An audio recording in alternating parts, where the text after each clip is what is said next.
First of all, there are groups at the table that have not been at the table. There are more people of color at the table, and urban voice is more present this time around. And so for me, I see for the very, very first time a real opportunity to bridge the urban-rural divide, the farm worker divide, and the various small farms and minority farmer groups. Right now, we're at a very critical juncture in that Congress has come back into session.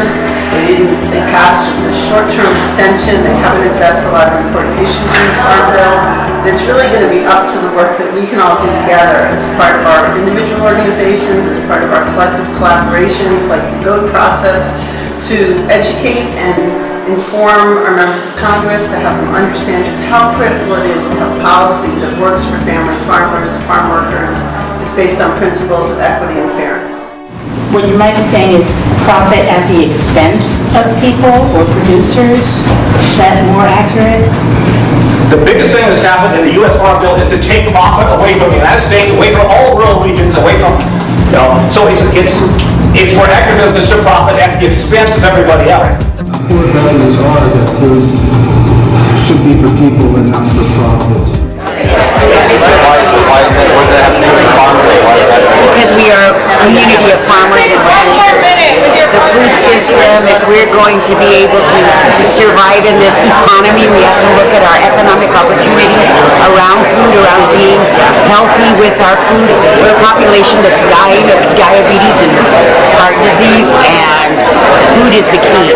Farm Bill issues and that drought assistance with the small and social disadvantaged farmers is one of the most important things for the survival of small farms in Oklahoma.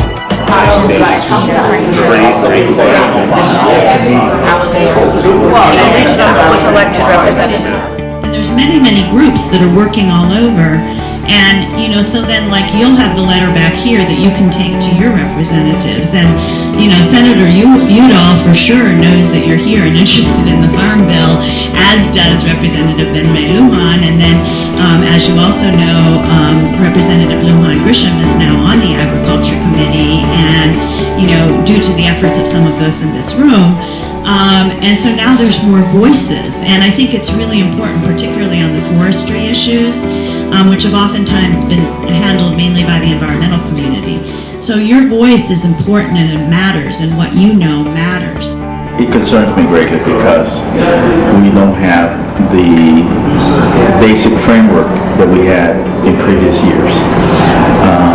The extension doesn't even come close to what it is that we need for our communities. So we really try to make sure that collectively we come together and advocate for Farm Bill programs that support sustainable agriculture programs across the country. The Farm Bill is just a tiny little part of a holistic approach that needs to be dealt with, but I think we need to educate the public as to what the importance of a farm bill is, that it's not just for farmers, that it's essential to the well-being of everybody who eats and everybody who relies on a clean environment, and it also has impacts all over the world. What happens in this country with our food and our farm policy is essential to the success of farmers and societies all over the world.